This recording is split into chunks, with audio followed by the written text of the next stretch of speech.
Welcome to the Green Garden Guys show. You ever ask yourself, what really matters here after all? And when we're young, most of us, our parents, they'll tell us, well, what's really important here? Oh, the little later, our teachers, what's going on here? Well, later on, you get into the work world and, well, they're going to let you know what they need out of you. There's no doubt about that. Seems to me like just about everywhere you turn, there's someone or something, some institution that's attempting to tell you what it is, what's really important here. I mean, obviously, we have our laws. When you don't follow those, you will realize that most of them were fairly important.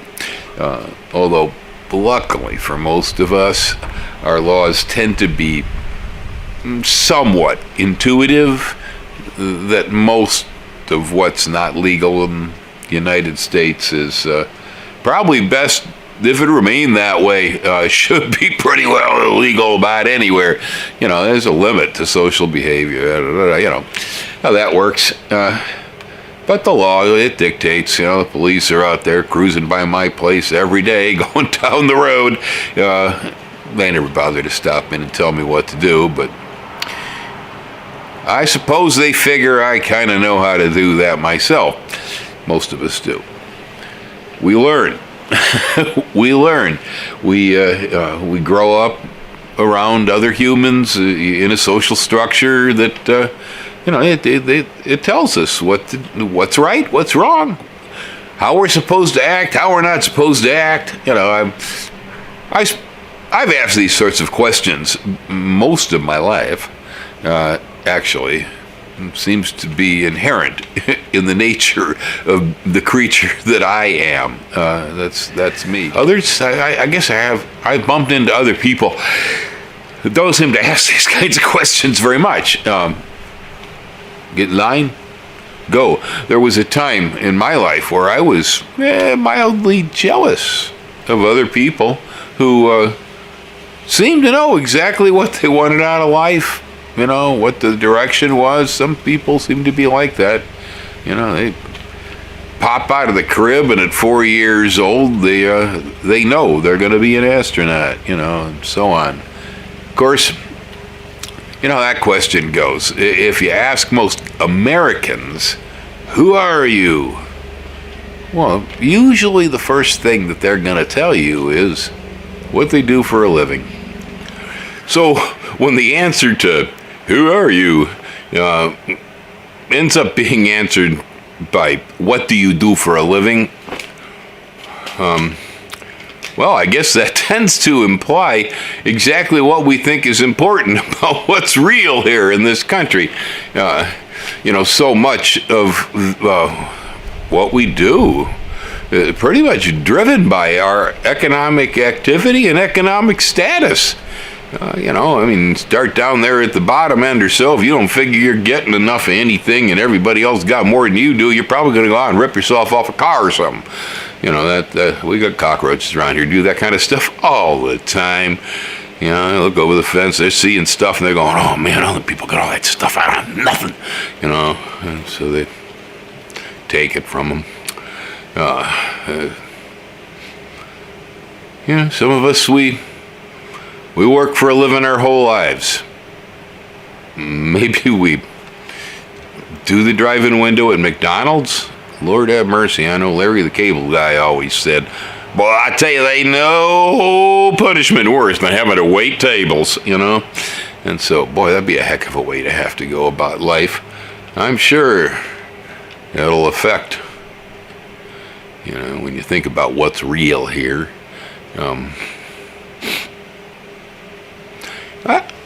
I recall a time in my life, as a young man, I've been entered the workforce, probably on my fifth job, sixth job, or something in that order. I'd managed to fall in love, get married, thinking about how to put together a domicile for the two of us. And I was working for a plastics printing firm. Yeah, not exactly my cup of tea. Plastic bags. I guess the only part of it that I really enjoyed was all those rolls of plastic could be turned into little greenhouses. Yeah, that was my joy in that position. Ran the warehouse for the place. Well, it was pretty frustrating. It was a dead-end job. It had nothing in it for me. I did not find it stimulating, etc., etc. And I recall just feeling so frustrated. I wanted to sweat tears. I recall soaping my hands at the bathroom sink at work and just kind of collapsing there on the sink and feeling worthless, confused, empty, and threw my arms up to the heavens and I said, "My God, what is it that I should be doing here?" A voice came in my head. It said, "Be a lawyer or a farmer." That was it. Nothing else left. I don't know. I've been in church. I've been in church. I never had God talk to me while I was in church. It never happened. Just the pastor. The only one that kept his mouth rolling. So I guess if God talks to people, it's done over the bathroom sink at work. Must be the usual place. I just didn't realize that this was the best place to ask questions. I still don't understand what happened at that time, but there is a point where I realized in life that the information I'd been handed was perfect. It was about as accurate of a lifestyle and a job for Bill as there ever could have been, I guess. Really didn't matter in this world whether I'd gone this way and worked with the law and helped people, in ways that I saw fit, and helped improve the world through the law, if that's possible, and otherwise, obviously, I went into farming. Lawyers give me hives, okay? They give me hives. And so I went into farming, and it turned out that, I wouldn't be here talking to you today, maybe, a lot of things could have happened otherwise, and this has been very good. Yeah, it's a good fit. But it's just a good fit, that's all it is. It's not really what I am. And actually, the farming itself, which is what I do, doesn't it really appear to have been the purpose of why I'm doing it? Yeah, that's why I say, why do we do what we do? What's real here? We get information from all directions.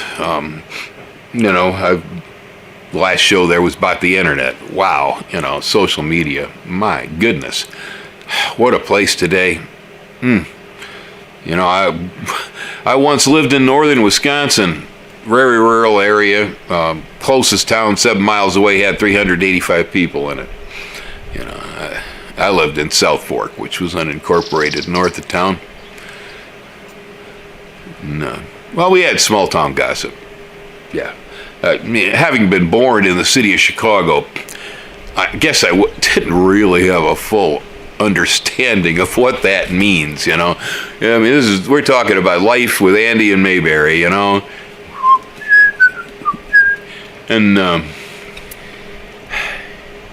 anyway, I'd have people come up to me now and then, I'd drop in at the bar and sit down, have a beer at the belly up there, and have some guy come up and go, "Hey, Bill, have you heard what they're saying about you?" I'd smile and turn, no, haven't heard that. They don't usually talk to me about that stuff.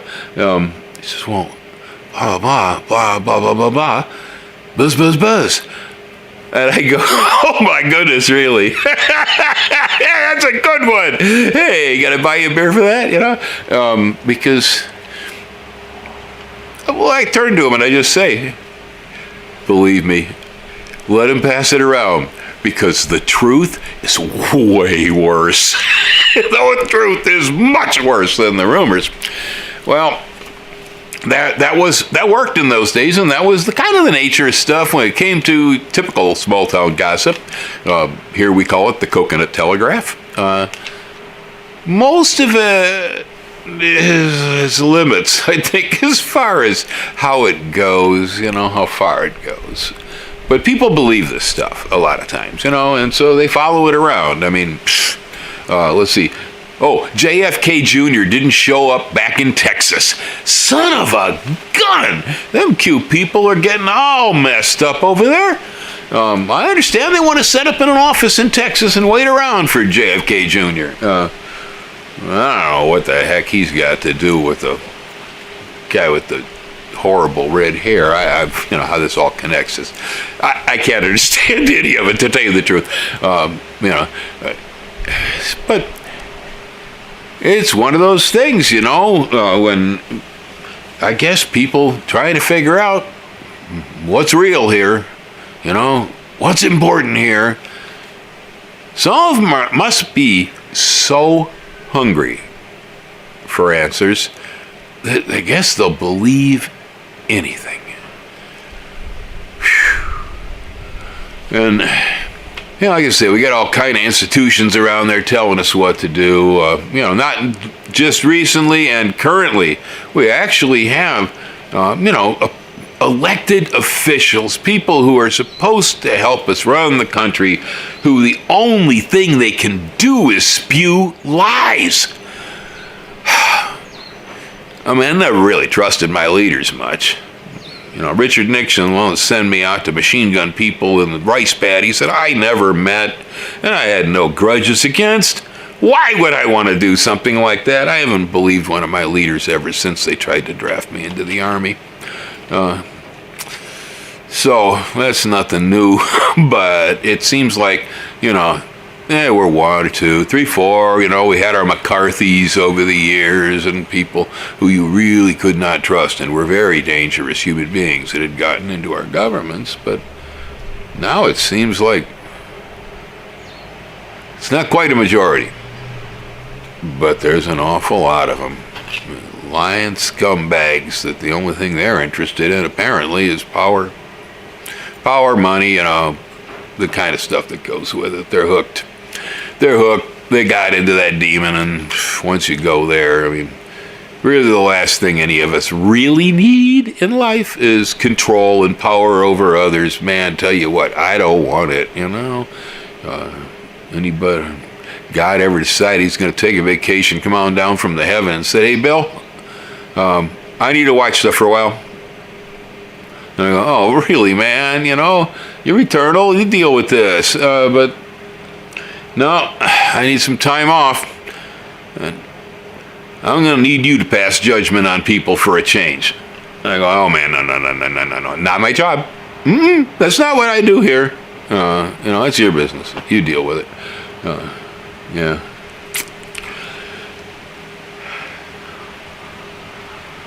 As a young man, I lived in an extremely dangerous area in Chicago. The public schools, which my uncle had been through before me, were really, oh man, you'd be lucky if you get out of them alive, or without knife cuts and so on. So my mom made the decision between that and my German grandparents that they would send me to a parochial school instead of the standard public education system, just because the school would be a safer place for her children. She was correct to a point. I never got knifed. Nobody ever punched me. Things get a little ugly every once in a while, but now I was pretty civilized. My biggest problem was with the education. I'm probably the only 8-year-old heretic they ever saw. I wanted answers for everything. Ever since a kid, I've been of a scientific sort of a mind. I used to actually, get carried out of class one time and had to have conference with the principal, and they dragged my mother in because I was reading a book about evolution, ancient life on the planet, and I was fascinated by dinosaurs. Kids, the field museums in Chicago with all the big skeletons and everything. I thought it was great.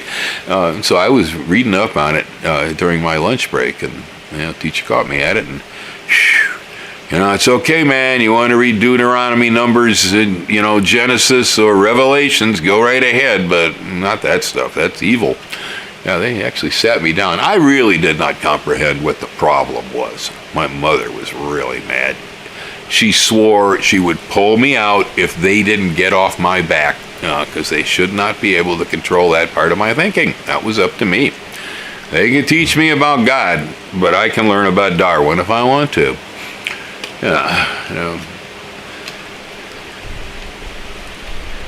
So I did actually end up coming out of 8 years of Lutheran Missouri Synod education with a real good, solid backbone in our spiritual understandings, I guess, and also came out with fair ability to sing, because we did a lot of that in church. That was the best part.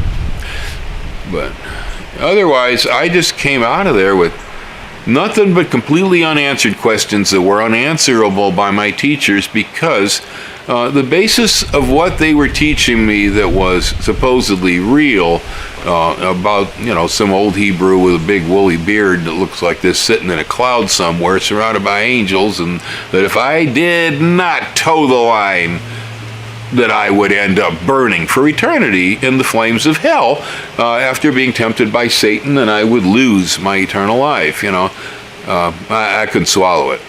Never did. Still do. Never will. Load of hooey. Partially I think that it could be somewhat of the trouble that we're currently in today. Having a look at some statistics, I noticed that so many of these people that are claiming the election wasn't right, or belong to Q, or run around wrapped in American flags and storm the Capitol building trying to disrupt our government. So many of those people actually have been drawn up from evangelical Christianity, the non-Protestant type, non-traditional, as far as I'm concerned, the tent show people that dance with snakes. But when you get into a belief system like that, I guess after a while you'll believe almost anything. That's my guess, because I did notice on the statistics I mentioned that somebody compiled that 48% of only 48% of the people that belong to these kinds of fundamentalist religions have actually finished high school. I said only 48% of them have actually even finished high school. Well, of course, they're most of the ones that are passing around a lot of the garbage in the internet these days about belief and what's real, that's not real. That's I find highly annoying. I mean, really. I don't generally use words like that, but that makes my ass burn. Oh man, it was so messy, and it's just annoying. I began to wonder why I bothered to then continue finishing high school with an A average in public education, and then move on into public colleges where I finished with a 3.8 average in overall.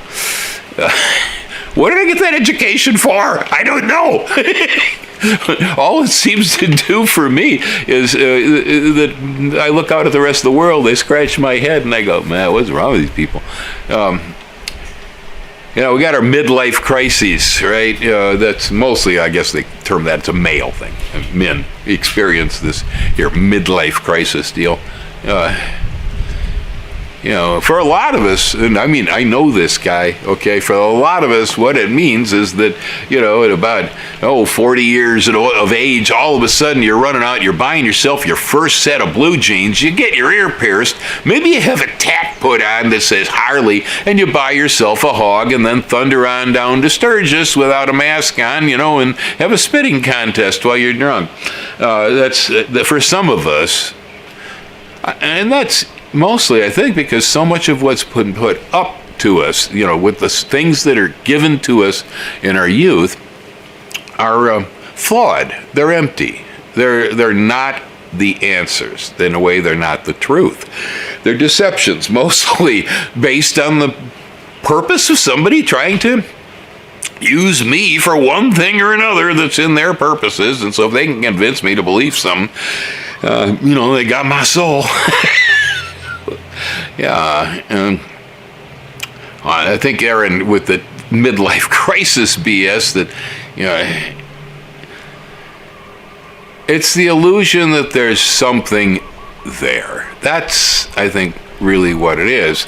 With most of the stuff we've been given, that, if you succeed and you get your 2 chickens in every pot and 2 cars in the garage, and you get a nice house in the suburbs and all of that kind of stuff, you get the American dream, and a lot of these folks have achieved that, and they hit the end of the road and they're looking at it, they're going, okay, now what next? What have I been doing here, This is not satisfying me. Well, of course, it doesn't, because most of what's said in front of us that we're supposed to believe is the reason, the purpose for our living, most of it is only at the bottom layer of the pyramid in Maslow's hierarchy of needs. Not everybody's familiar with that. A lot of you are, It's kind of like a food pyramid, right? USDA food pyramid, except it's about what we need in life, what satisfies us, right? And you get this here pyramid Maslow thought up, and you got one layer, another layer, another layer, another layer, paint them all different colors over here. And, the bottom layer basically is the one where, you're dealing with survival, and you manage to get yourself to human comfort and so on. Well, I think in our society, a lot of us do make it about halfway up that pyramid, and we get the car, we get the girl, we get the, maybe we get 2 kids, I don't know what we got, but, we get to a certain level, but there's some self-actualization and things that go beyond that, and eventually there's a point where you realize that the only way is you're going to have to go back into the world, and you're going to have to try to help the rest of the people around you if you've managed to achieve that state of mind where you yourself are self-actuated and you know what's real. And basically, what is not. I am, myself personally, I am a hoi-toi. That's a Zen Buddhist phrase. Some people call this a Buddha. They see statues in Japanese gardens of this bald guy with belly looks just like mine, and sticking out of his shirt usually. And then he's always got a sack on his shoulder. He's got a sack on his shoulder. And, the story is that the sack is literally full of everything that he finds on his road. He's a wanderer, a bit like the wandering Jew myth. He wanders into town. There's a problem going on. Everybody's in chaos.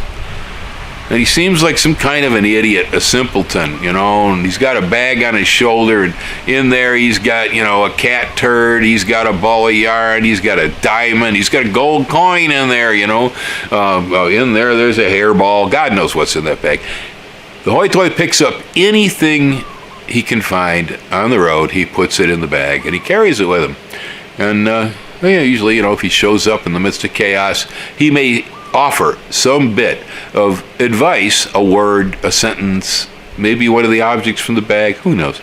But he will give something before he leaves that is actually the solution to everybody's troubles.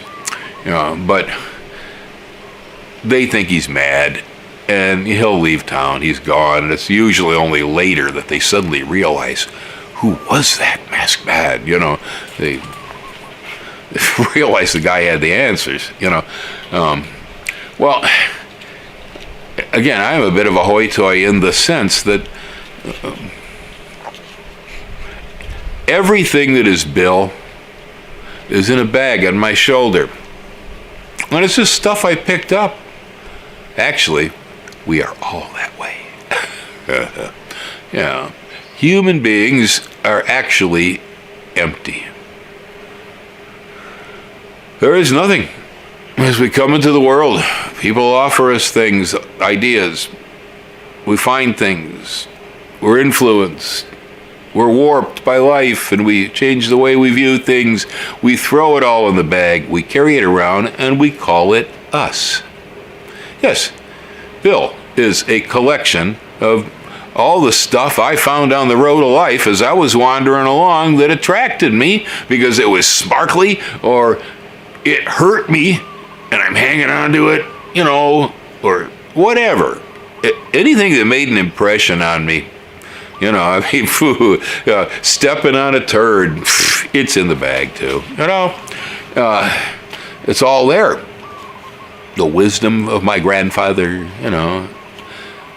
but not one bit of it is actually who I am.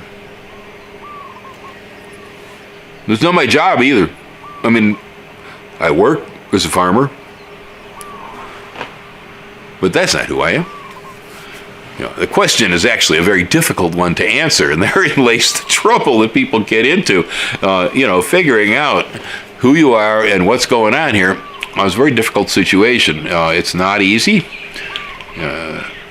For the most part, there are wiser people out there that probably have a much better understanding of this than I do. But to this point, I have concluded that the only thing that I am is the will to be. That's it. I want to be here. And when I stop wanting to be here, I probably won't be here anymore. That's that. That's me. There ain't really anything else there, hardly. Everything else is a collection. Now there is as Carl Jung would put it, there is the laugh. There is the laugh that the archetypes of our life are hung upon. It's like the lath where you put plaster in, right, like that. Well, the plaster is the junk in the bag, but there is something hanging there initially. I realized it when my children were born, for instance. Youngest son, the boy, before we could even understand what he was saying, he was telling jokes. Yeah, he was a comedian. He was born in the world with a sense of humor. The kid was a comic. Yeah, we come in with something that gets buried pretty deep, and it's hard to find. And I know the Englishman, Carlin Watts. Carlin Watts was, he had modern psychological education for sure. I know he was an Episcopalian, but he also was educated in Zen Buddhism and Taoism, and he managed to reinterpret a lot of Eastern mysticism, Eastern spiritualism, in such a way that most Americans could, and British Westerners could understand what this was really all about, because it's a bit inscrutable to most of us. Of course, these are traditions, and so what Watts had to say wasn't necessarily his own ideas. He had gotten them.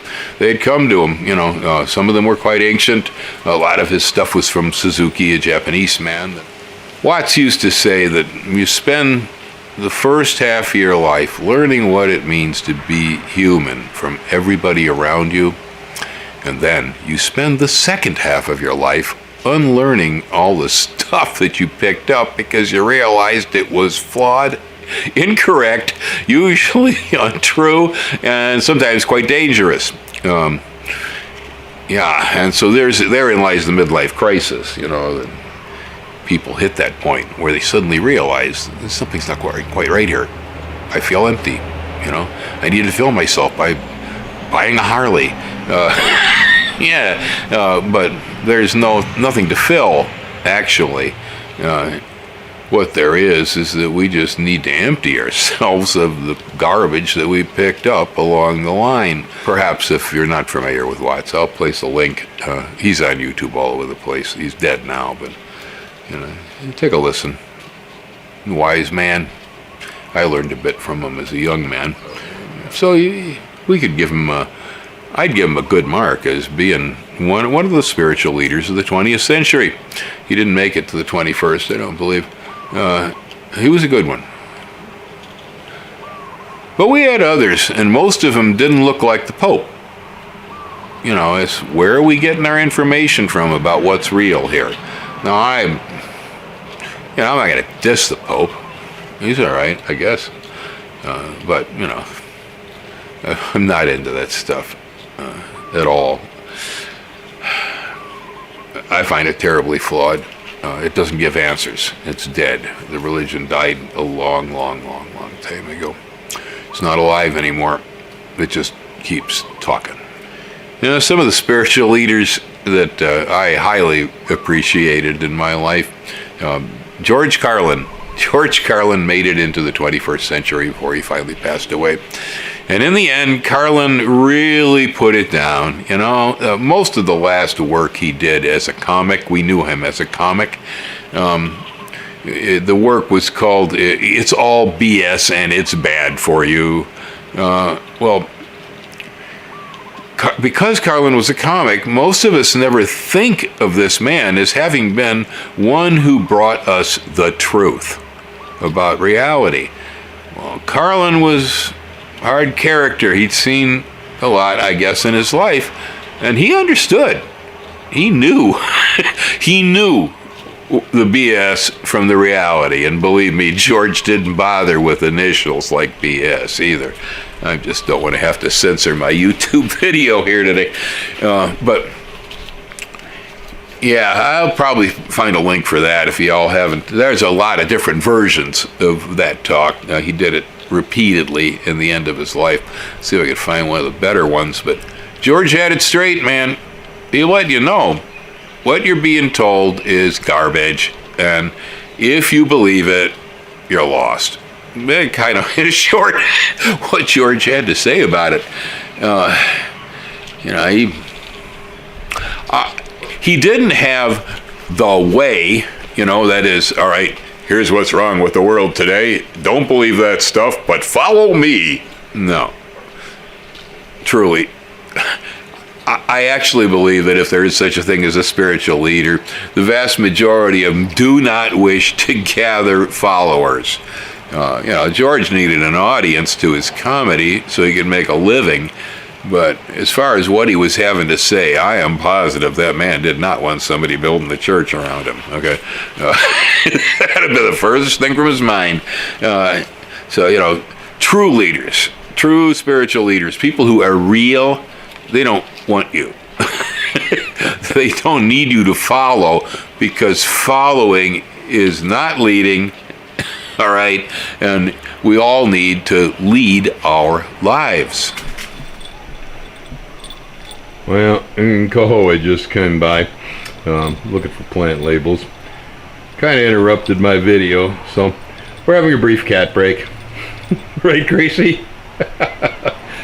Talking about things that know what's real here, right? You know.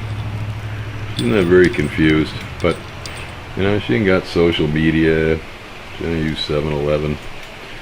Yeah, she's right down with the world.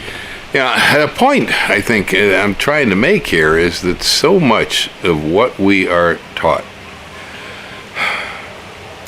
it doesn't fill the bill. It really doesn't. Now, I'm not here either to be any kind of spiritual leader, but I tell you, I see a lot of very, very, very confused people today. I honestly believe a lot of it, at least here in this country, is because of the American dream, so to speak, and that what we've been offered as being, you know, the great golden goddess on the hill, or, you know, our life's purpose is empty. It's empty. And so, as I mentioned on Midlife Crises, you know, reaching that point in life where you probably should have dumped everything you learned earlier and work your way towards something wiser on your own. you need to have the basis. Yeah, you got to have the basis before you can turn around, and go off wandering through the countryside, because otherwise you're a madman. Yeah, so you need social structure. That's why we learn all this stuff. And so it's natural that we go through that process. We go through the process of education about the world, in order to be a member here, card-carrying human being, man. Trust me, I know. I live here on Earth. But again, most of what we're told doesn't satisfy the soul. I guess it's probably the main reason I ever sit here in front of this camera anymore. Sometimes I figure I got something to say. I look at other people and I think, do they really get this stuff? Do they really understand, Are they happy? I don't see much happiness right now at all. And, happy is a state of mind. You can't buy it, you can't sell it, you can't do much with it. You can get it for 8 hours if you take the right pill, but it's false. It's just temporary type thing. Well, I tend to think that most of the gardeners listening actually understand a bit of what I'm referring to, because we are all out there all the time, digging in the dirt, connected with nature, listening to the birds, singing to the insects and the whole thing. We're touching the natural part of our world, which never lies, generally never deceives, occasionally erupts and buries you in lava, but stuff happens. I think anybody who does a lot of work in nature, whether it's marine or it doesn't really seem to matter. I think you could be an astronomer here on the mountain. It's all the same as far as I'm concerned. I got dirt under my fingernails, but that's the way I touch it. It doesn't matter. It's a big, big thing. You can touch it from all directions. And I think when we touch it, we at least get grounded into the natural world of the planet that we come from, the place where my cat lives, and it's not confusing. It gives purpose, although I'm the one who chose to go out and dig in the dirt, and so the meaning I gained from my life by doing that was meaning I gave myself. And in general, I think that is where most of us, if we're lucky, find the meaning and the purpose of why we're here, what we're doing, and what's real, is we give it to ourselves. But as I'd mentioned earlier about Carl Jung and the lath that the plaster is spread on, when you're picking up information for life, he mentioned the lath, and Jung was a rather brilliant man. I don't necessarily agree with everything he had to say, but maybe I just don't understand everything he had to say. But that idea rings true with me. Definitely. I feel something behind all the stuff I collected in my bag. Somewhere back there's a driving purpose that sometimes seems like it steers me. Religious people call it, their God.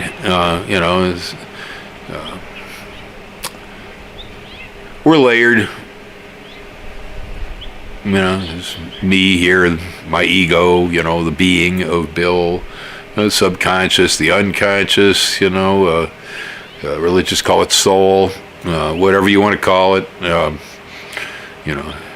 Me being more scientifically minded, I refer to it as my quantum body. It is the energetic aspect of me, that somehow or another, throughout my entire life, somehow seems to kind of like send messages down to things, helps me decide. There was that big voice in the head over the sink somehow that said, be a farmer or a lawyer.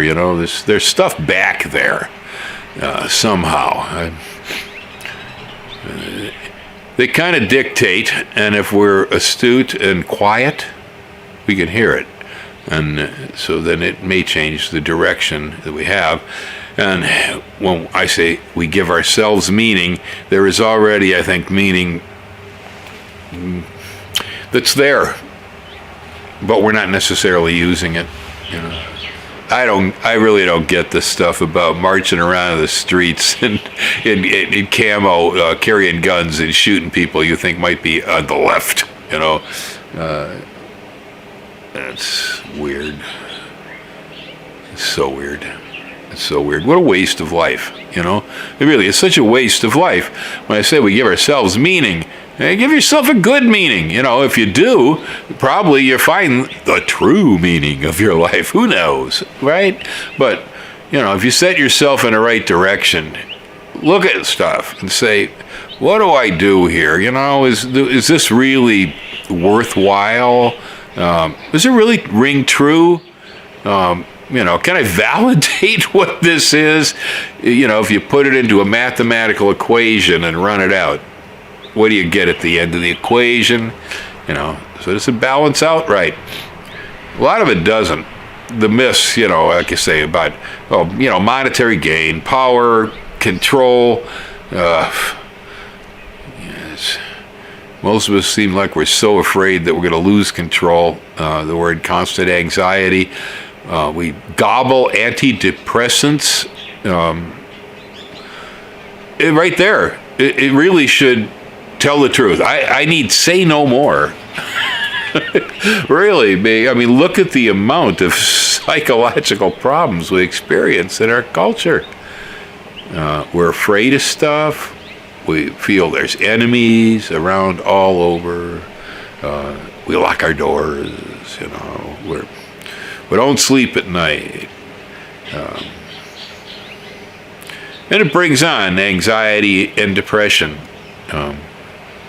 I think the anxiety probably is a lower degree, and if it continues, you know, you eventually end up in a full-blown case of depression, and then the doc is going to give you a bottle of happy pills that'll supposedly fix this problem. But see, right there, that's what I'm saying.